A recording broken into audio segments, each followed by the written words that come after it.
All right, imagine this. You walk into a store, craving your favorite chips or soda, and bam, Texas says, nope, not today. That's right. Texas is gearing up to ban junk food purchases with SNAP benefits, and it's about to shake things up big time. Whether you love it or hate it, this is a game changer.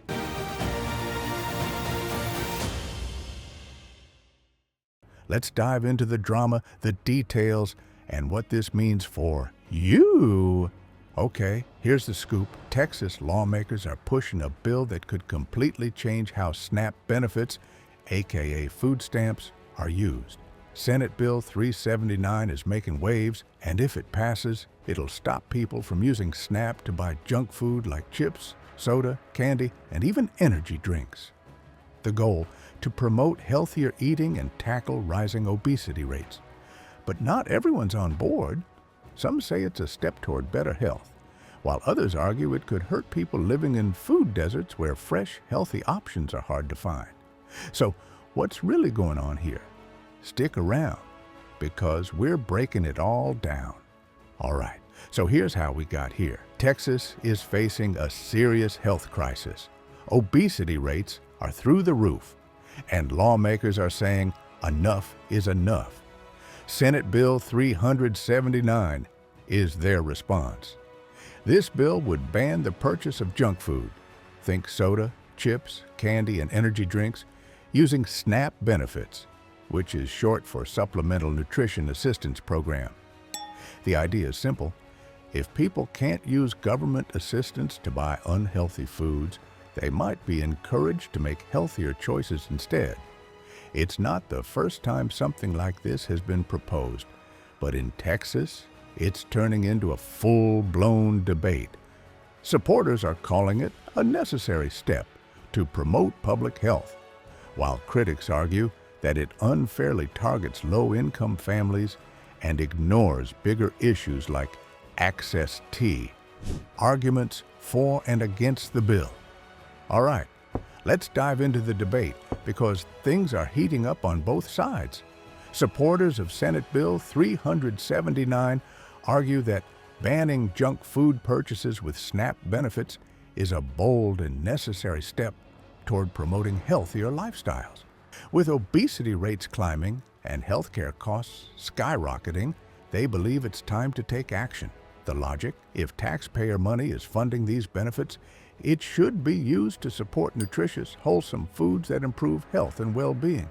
Plus, they say this bill could spark long-term change, helping families make better choices and building healthier communities. Sounds good, right?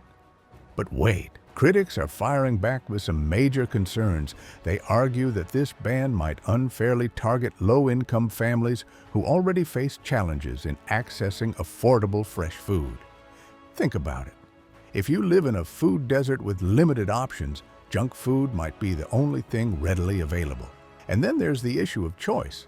Should the government really be telling people what they can or can't buy? Some are calling it an overreach, while others worry it could lead to stigma or shame around SNAP benefits. At the end of the day, critics say this bill doesn't address the root of the problem, which is the lack of affordable, accessible, healthy food options for everyone. Potential impact. Let's talk about the ripple effects of this junk food ban if it actually goes through. For starters, supporters are saying it could be a win for public health. By steering SNAP recipients toward healthier options, the hope is that obesity rates will drop and people will start embracing better eating habits. Over time, this could mean lower healthcare costs for everyone, not just those directly impacted by the bill. Plus, some believe this could spark a domino effect, encouraging other states to adopt similar policies. Imagine a nationwide push for healthier eating. It's ambitious, but the Texas ban might just be the catalyst. But critics are warning about some serious unintended consequences. First off, there's the issue of access. If people live in areas with limited healthy food options, hello, food deserts, how are they supposed to make those better choices? And let's not forget the stigma. Critics worry this could lead to even more scrutiny and judgment towards SNAP recipients, creating barriers instead of solving problems. On top of that, businesses that rely on snack sales could take a hit, especially small stores in low-income neighborhoods.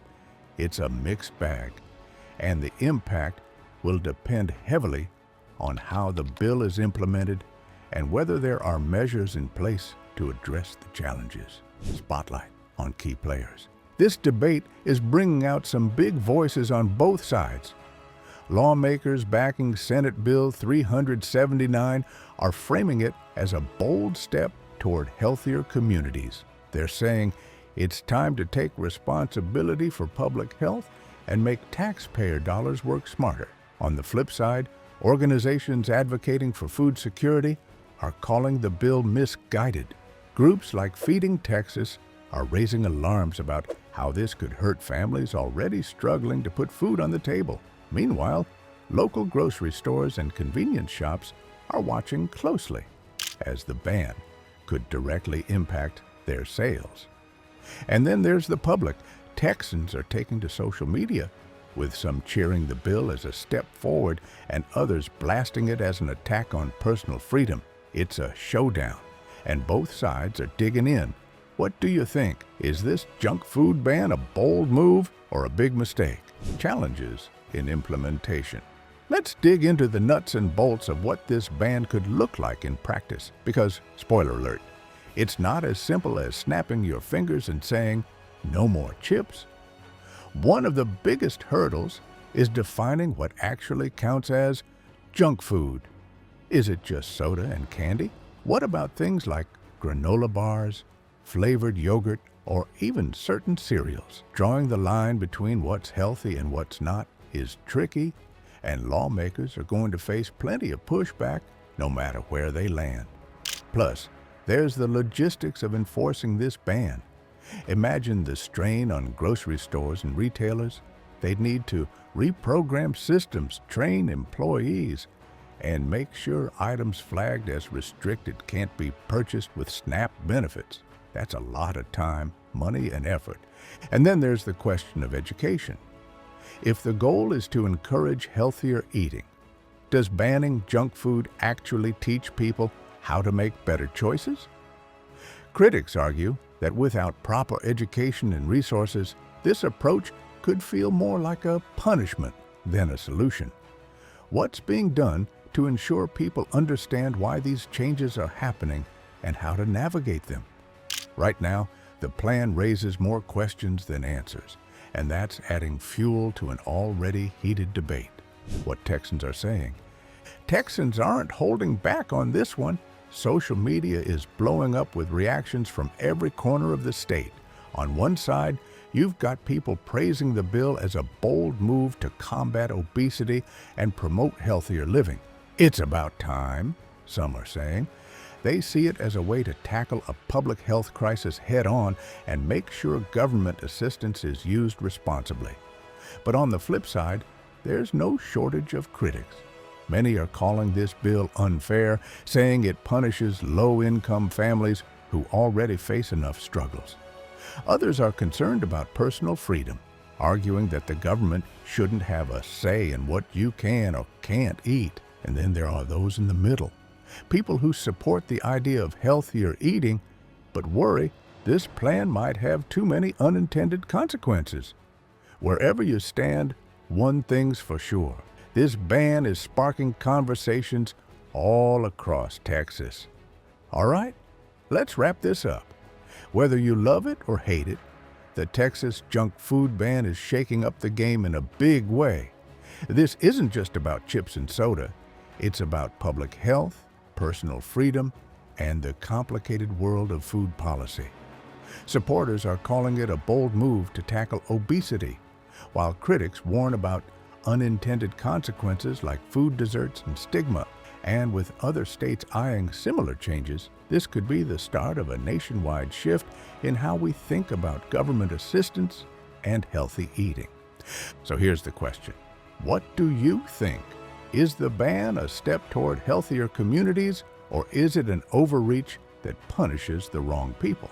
Drop your thoughts in the comments, smash that like button, if you're fired up about this issue and share this video with your friends to keep the conversation going. Let's turn up the heat on this debate and see where the chips, well, hopefully healthier snacks, fall.